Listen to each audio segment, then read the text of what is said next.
السلام علیکم ورحمۃ اللہ وبرکاتہ۔ پیارے عزیز، امید کرتا ہوں آپ سب لوگ خیر و عافیت سے ہوں گے۔ جیسا کہ آپ لوگ جانتے ہیں کہ پچھلی والی کلاس میں ہم نے اسماء خمسہ کے بارے میں پڑھا تھا۔ مجھے امید ہے آپ نے اس کلاس کو پورا دیکھا ہوگا اور سمجھا بھی ہوگا۔ اگر ابھی تک آپ میں سے کسی نے اس کلاس کو نہیں دیکھا ہے تو یہاں پر جو آئی کا بٹن شو ہو رہا ہے اس پر آپ کلک کیجئے اور اس ویڈیو کو شروع سے لے کر آخر تک دیکھ لیجئے اور ثواب کی نیت سے ویڈیو کو زیادہ سے زیادہ شیئر کیجئے۔ تو آج کا جو ہمارا ٹاپک ہے وہ ہے مرکب اضافی میں صفت کا استعمال۔ دیکھیں، اس سے پہلے جو بھی مرکبات ہم نے بنائے وہ بالکل آسان تھے۔ ہم نے ایک سمپل سا مرکب بنایا، جیسے حامد کا گھر بیت حامدن۔ اس کے بعد جو ہے ہم نے ضمائر کا استعمال کیا، جیسے اس کا گھر بیتہ، اس لڑکی کا گھر بیتہا، تمہارا گھر بیتو کا، میرا گھر بیتی، ہم سب کا گھر بیتنا، وغیرہ وغیرہ۔ ٹھیک ہے جی۔ اس کے بعد جو ہے ہم نے پیچیدہ مرکبات بھی بنائے، جیسے اللہ کے رسول کا گھر بیت رسول اللہ صلی اللہ علیہ وسلم۔ تو یہ سارے مرکبات جو ہے ہم نے پچھلی کلاسز میں اچھے طریقے سے بنائے ہیں، سیکھے ہیں، لیکن آج کی کلاس پر آپ نے دھیان دینا ہے۔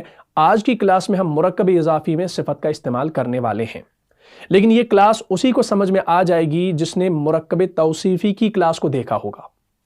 اگر آپ نے مرکب توصیفی کی کلاس کو ابھی تک نہیں دیکھا ہے تو اس کلاس کو جا کر دیکھ لیجئے، تب جا کر جو ہے آپ کو آج کی یہ کلاس جو ہے سمجھ میں آ جائے گی۔ آپ نے موصوف صفت کو اچھے سے پہلے سمجھنا ہے، ٹھیک ہے نا؟ اور جن لوگوں نے اس کلاس کو اچھے سے دیکھا ہے، سمجھا ہے، تو ان کے لیے آج کی جو یہ کلاس ہے یہ بالکل آسان ہونے والی ہے۔ اور جن لوگوں نے نہیں دیکھا ہے تو آپ ڈسکرپشن میں جائیے، وہاں پر آپ کو اس کلاس کی جو ہے لنک مل جائے گی، اس پر آپ کلک کریں اور پہلے جا کر جو ہے اس ویڈیو کو دیکھ لیں۔ اس کے بعد جو ہے اس ویڈیو کو دیکھنا شروع کریں تاکہ آپ کو آج کی کلاس آسان طریقے سے جو ہے سمجھ میں آ جائے، ٹھیک ہے جی۔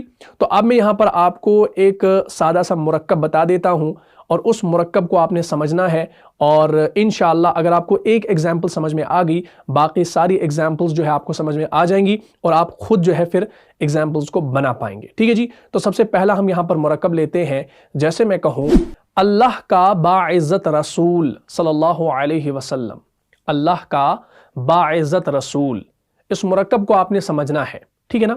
اس مرکب کے اندر ایک لفظ آیا باعزت، ٹھیک ہے نا، اور یہ باعزت کیا ہے بھائی؟ یہ صفت ہے۔ کس کی صفت ہے؟ رسول کی صفت ہے، ٹھیک ہے جی۔ اگر ہم اس مرکب میں سے اس باعزت لفظ کو نکال دیں تو وہاں کیا رہے گا؟ اللہ کا رسول۔ اور اگر میں آپ سے کہوں کہ اللہ کا رسول اس کی عربی بناؤ تو آپ کو بنانی آ جائے گی۔ اللہ کا رسول، رسول کو مضاف کی جگہ پر لکھو، اللہ کو مضاف الیہ کی جگہ پر، تو کیا بنا؟ رسول اللہ، اللہ کا رسول بن گیا۔ اب یہ جو باعزت ہے یہ صفت ہے رسول کی، یعنی مضاف کی صفت ہے، اور یاد رہے صفت جو ہوگی یہ مضاف کی بھی ہو سکتی ہے، مضاف الیہ کی بھی ہو سکتی ہے، اور مضاف الیہ دونوں کی بھی ہو سکتی ہے۔ میں انشاءاللہ آپ کو مثالیں بھی دوں گا، لیکن اس پوائنٹ کو ذہن میں رکھیے گا، ٹھیک ہے نا۔ تو ہم نے کیا کہا؟ اللہ کا باعزت رسول، ٹھیک ہے نا۔ اب اس باعزت کو کب لکھنا ہے اور کیسے لکھنا ہے؟ تو سمپلی آپ نے ایک پوائنٹ یاد رکھنا ہے کہ مرکب اضافی کے اندر صفت جو لکھی جائے گی مضاف الیہ کے بعد لکھی جائے گی، یعنی مرکب اضافی کے اندر جو صفت ہوگی وہ مضاف الیہ کے بعد آئے گی۔ کب آئے گی؟ مضاف الیہ کے بعد آئے گی، ٹھیک ہے جی۔ تو اب ہمارے پاس مرکب ہے اللہ کا باعزت رسول، تو باعزت لفظ کو تھوڑا سا سائیڈ میں رکھ لو کیونکہ اس کو آخر پر لکھنا ہے۔ تو اللہ کا رسول، اس کو آپ نے بنانا ہے اور یہ آپ کو بنانا آ جائے گا، تو ہم لکھیں گے رسول اللہ، تو بنا رسول اللہ۔ اب کیا بچا؟ باعزت۔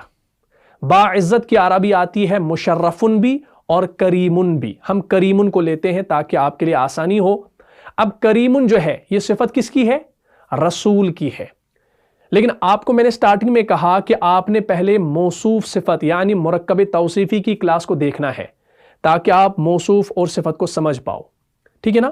کیونکہ صفت جو ہوتی ہے وہ اپنے موصوف کو فالو کرتی ہے۔ اسم کے حوالے سے جو 4 باتیں ہم نے آپ کو پڑھائی ہیں، اعراب، جنس، عدد اور وسعت، ان کے اعتبار سے موصوف اور صفت کے اندر مطابقت ہوا کرتی ہے، یعنی جیسا موصوف ہوگا ویسی ہی صفت لانی پڑے گی۔ اگر آپ کا موصوف حالت رفع میں ہے تو صفت بھی حالت رفع میں، نصب میں ہے تو صفت بھی حالت نصب میں، جر میں ہے تو صفت بھی حالت جر میں، ٹھیک ہے نا۔ اگر آپ کا موصوف نکرہ ہے تو صفت بھی نکرہ، معرفہ ہے تو معرفہ، مذکر ہے تو مذکر، مؤنث ہے تو مؤنث، واحد ہے تو واحد، مثنی ہے تو مثنی، جمع ہے تو جمع، ٹھیک ہے نا۔ تو ان کے اندر مطابقت ہوا کرتی ہے۔ اب کریمن جو ہے یہ کس کی صفت ہے؟ رسول کی، ٹھیک ہے نا؟ اب رسول جو ہے یہاں پر یہ کیا ہے بھائی؟ یہ معرفہ ہے۔ کیسے پتا چلا؟ مضاف الی المعرفہ۔ معرفہ کی 7 اقسام میں نے آپ کو بتائی ہیں، ٹھیک ہے نا؟ اس میں علم، ضمائر، اسماء اشارہ، اسماء موصولہ، معرف باللام اور مضاف الی المعرفہ، چھٹی قسم۔ تو رسول جو ہے یہ مضاف الی المعرفہ ہے، یعنی معرفہ ہے۔ تو ہم نے کریم نہیں لکھنا ہے بلکہ اس کو خاص بنانا ہے، کیونکہ صفت کو بھی ویسے ہی بنانا ہے جیسا موصوف ویسی صفت۔ تو ہم کیا کریں گے بھائی؟ کریم سے الف لام لگائیں گے، الکریم، تو تنوین کو ہٹا دیا اور الف لام لگا دیا۔ اب یہ الکریم خاص بن گیا۔ اب اس الکریم کے آخر میں جو میم ہے اس کے اوپر پیش لگانا ہے، زبر لگانا ہے یا زیر لگانی ہے، یہ بھی آپ نے سمجھنا ہے۔ اب رسول جو ہے یہ کیا ہے بھائی؟ یہ اسی کی صفت ہے۔ تو رسول جو ہے اس کے اوپر پیش ہے، یعنی یہ حالت رفع میں ہے، تو الکریم کے میم کے اوپر کیا آئے گا بھائی؟ پیش ہی لانا ہے۔ تو ہم لکھیں گے الکریم۔ اب رسول جو ہے یہ مذکر ہے تو الکریم مذکر ہے، رسول جو ہے یہ واحد ہے تو الکریم بھی واحد ہی آیا، تو کیا بنا؟ رسول اللہ الکریم۔ اب یہ الکریم جو ہے یہ صفت کس کی ہے؟ رسول کی۔ کیسے پتا چلا؟ اس الکریم کے میم کے اوپر پیش ہے، اس پیش سے ہمیں پتا چلا کہ یہ صفت جو ہے یہ مضاف کی صفت ہے، یہ مضاف الیہ کی صفت نہیں ہے۔ اگر الکریم کے میم کے نیچے زیر آئے گی تو یہ صفت پھر رسول کی نہیں رہے گی، یہ اللہ کی صفت بن جائے گی۔ تو یہاں پر معنی تبدیل ہوگا پیش اور زیر کی وجہ سے، ٹھیک ہے جی؟ یہاں پر لفظ کی وجہ سے معنی تبدیل نہیں ہوگا، بلکہ زبر زیر میں اگر غلطی کر دی تو معنی تبدیل ہوگا۔ اگر ہم لکھیں گے رسول اللہ الکریم، الکریم کے میم کے اوپر پیش لکھیں گے تو یہ کریم کی صفت، یہ باعزت کی صفت کس کی ہوگی؟ رسول کی ہوگی۔ اگر ہم لکھیں گے رسول اللہ الکریم، میم کے نیچے زیر لگا دیں گے تو یہ اللہ کی باعزت والی کریم والی صفت بن جائے گی، رسول کی نہیں بنے گی، ٹھیک ہے نا؟ اب اس مرکب کو آپ سامنے رکھو۔ اب میں یہاں پر جو ہے یہی مرکب لاؤں گا، لیکن اب میں یہاں پر صفت بیان کروں گا اللہ کی۔ میں کہوں گا باعزت اللہ کا رسول۔ اب باعزت اللہ، تو میں نے یہاں پر اللہ کی صفت کو لایا، اب رسول کی صفت کو نہیں لایا، ٹھیک ہے نا؟ تو ہم نے کیا کرنا ہے؟ ہم نے پہلے اللہ کا رسول اس کو بنانا ہے، اور یہ جو باعزت صفت ہے اس کو ہم نے آخر میں لانا ہے، کیونکہ مرکب اضافی میں جو صفت ہوگی وہ مضاف الیہ کے بعد لکھی جاتی ہے، ٹھیک ہے نا؟ تو ہم پہلے لکھیں گے اللہ کا رسول، اس کے عربی رسول اللہ لکھا ہم نے۔ اب باعزت کی عربی ہے کریمن، ٹھیک ہے نا؟ تو ہم نے کریمن کو آخر میں لکھنا ہے، لیکن یہ صفت کس کی ہے؟ اللہ کی ہے۔ تو اللہ جو ہے یہ معرفہ ہے، اللہ سے بڑھ کر بھی کوئی معرفہ ہو سکتا ہے کیا؟ تو اللہ جو ہے یہ معرفہ ہے، تو ہم نے کریم نہیں لکھنا بلکہ الکریم لکھنا ہے، الف لام لگانا ہے کریم پر، تو تنوین ہٹے گی اور الف لام لگے گا، تو الکریم بھی خاص بن گیا، ٹھیک ہے جی؟ اب اللہ جو ہے یہ حالت جر میں ہے، کیونکہ مضاف الیہ جو ہوتا ہے وہ ہمیشہ ہی مجرور ہوا کرتا ہے، تو اب ہم نے الکریم کے میم کے اوپر پیش نہیں لگانا، زبر نہیں لگانی، بلکہ زیر لگانی ہے، تو یہ بنے گا الکریمی۔ تو کیا بنا؟ رسول اللہ الکریمی۔ کیا مطلب؟ باعزت اللہ کا رسول۔ اگر یہ ہوتا عظیم اللہ کا رسول تو رسول اللہ العظیمی، عظیم اللہ کا رسول۔ بات کلیئر ہوگی؟ تو اب یہاں پر الکریمی یہ کس کی صفت ہے؟ کیسے پتا چلے گا؟ یہ اللہ کی صفت ہے، مضاف الیہ کی صفت ہے۔ کیسے پتا چلا؟ زیر سے پتا چلا۔ اگر پیش ہوتا تو رسول کی صفت، زیر ہے تو اللہ کی صفت، تو زیر اور پیش سے آپ کو یہ چیز سمجھنی ہے، ٹھیک ہے جی؟ تو یہ 2 صورتیں ہیں۔ بات کلیئر ہوگی نا؟ تو اس چیز کو آپ نے سمجھنا ہے، ٹھیک ہے جی؟ جیسے میں آپ کو مثال دوں، نیک مومنوں کے دل، نیک مومنوں کے دل۔ اب میں نے یہاں پر آپ کو مومنوں کی صفت بتائی، مضاف الیہ کی صفت بتائی، نیک مومنوں کے دل۔ اب یہاں پر نیک مومنوں، اب یہ جمع ہے، اب نیک کو آپ سائیڈ میں رکھ لو، کیا بچا؟ مومنوں کے دل، یہ جمع ہے۔ مومنوں کی عربی کیا ہے؟ مؤمنون، اور دلوں کی عربی کیا ہے؟ قلوبن، فعول کے وزن پر ہے، جمع مکسر۔ تو ہم دلوں کو پہلے لکھیں گے اور مومنوں کو بعد میں لائیں گے، تو کیسے بنے گا یہ مرکب؟ قلوب المؤمنین، قلوب المؤمنین۔ مؤمنین کیوں لکھا ہم نے؟ کیونکہ یہاں پر یہ حالت جر میں ہے، قلوب المؤمنین۔ آ گیا ہمارا مومنوں کے دل۔ اب نیک ہے، اب یہ نیک صفت کس کی ہے؟ نیک کی عربی ہے صالحن، لیکن یہ صفت کس کی ہے؟ یہ مومنوں کی ہے۔ ہم نے مومنوں کو کیا لکھا؟ المؤمنین، تو ہم نے صفت بھی یہی ایسے ہی لکھنی ہے۔ المؤمنین یہ معرفہ ہے اور جمع ہے، تو ہم نے لکھنا ہے الصالحین۔ یہ مذکر ہے تو الصالحین مذکر ہی ہے۔ ٹھیک ہے جی، بات کلیئر ہوگی نا؟ تو سیم آپ نے جو ہے موصوف صفت کو آپ نے پہلے سمجھنا ہے پچھلی کلاس میں، تو آپ کو یہ سمجھ میں آ جائے گا۔ تو ہم نے لکھا قلوب المؤمنین الصالحین، ٹھیک ہے نا، نیک مومنوں کے دل۔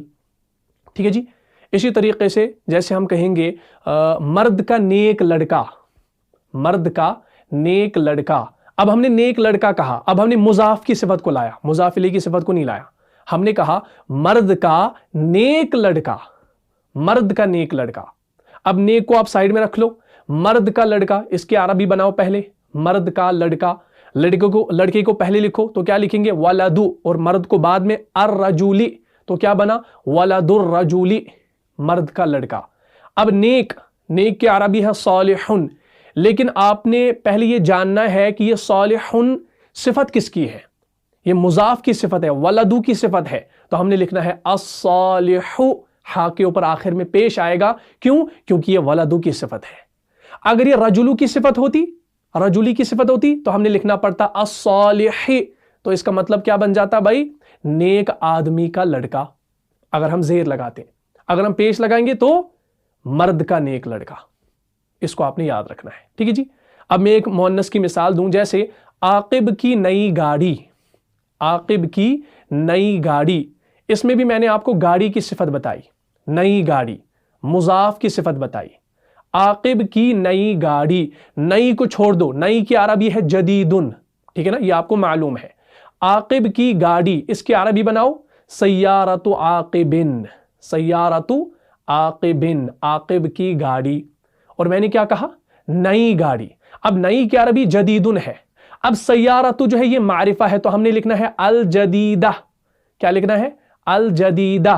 اور سیارۃ جو ہے یہ مؤنث ہے، ٹھیک ہے نا، گولتا ہے آخر میں، تو یہ مؤنث ہے اور حالت رفع میں بھی ہے، تو ہم نے لکھنا ہے الجدیدۃ، الجدیدۃ۔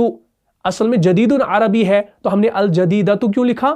کیونکہ ہم نے صفت کو مؤنث بنایا۔ کیوں؟ کیونکہ سیارۃ گاڑی مؤنث تھی، تو ہم نے صفت کو بھی مؤنث بنایا، تو کیا بنا؟ سیارۃ عاقب الجدیدۃ، عاقب کی گاڑی، عاقب کی نئی گاڑی۔ ٹھیک ہے جی، جیسے قرآن کے اندر ہے اللہ کی سلگائی ہوئی آگ، یعنی اللہ کی بھڑکائی ہوئی آگ ہے نا، قرآن کے اندر نار اللہ الموقدۃ، اللہ کی آگ، نار اللہ الموقدۃ، الموقدۃ، الموقدۃ، یہ مؤنث بھی ہے اور معرفہ بھی ہے اور واحد بھی ہے۔ کیوں مؤنث ہے؟ الموقدۃ مؤنث کیوں ہے؟ کیونکہ نار کی صفت ہے، اور عربی میں آگ کے نام جو ہیں وہ مؤنث ہے، میں نے آپ کو پڑھایا ہے جنس کی کلاس میں، ٹھیک ہے نا، نار اللہ الموقدۃ، اللہ کی بھڑکائی ہوئی آگ۔ ٹھیک ہے جی، اسی طریقے سے اللہ کے نیک بندے، اللہ کے نیک بندے، اب نیک کی عربی صالحن ہے، یہ آپ کو پتا ہے، اللہ کے بندے یہ جمع ہے، اللہ کے بندے، بندے مضاف کی جگہ پر، اللہ مضاف الیہ کی جگہ پر۔ بندے کی عربی کیا ہے؟ عبادن، جمع ہے نا، عبدن کہتے ہیں ایک بندے کو، عبادن بہت سارے بندے، ٹھیک ہے نا، تو ہم لکھیں گے عباد اللہ، اللہ کے بندے، لیکن ہم نے کیا کہا؟ اللہ کے نیک بندے۔ اب نیک ہے نا صالحن، اس کو ہم نے لانا ہے مضاف الیہ کے بعد۔ اب صالحن کو کیسے لکھیں گے؟ صفت کس کی ہے؟ بندو کی ہے۔ عباد یہ معرفہ بھی ہے اور جمع بھی ہے اور مذکر بھی ہے اور حالت رفع میں بھی ہے، تو ہم نے کیا لکھنا ہے؟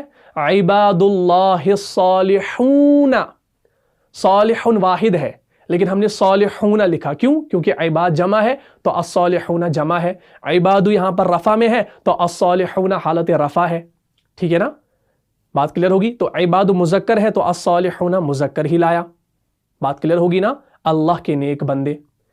لیکن آپ نے دیکھا ہوگا جب آپ تشہد پڑھتے ہیں، آپ التحیات پڑھتے ہیں، کیا پڑھتے ہیں؟ التحیات للہ والصلوات والطیبات السلام علیکہ،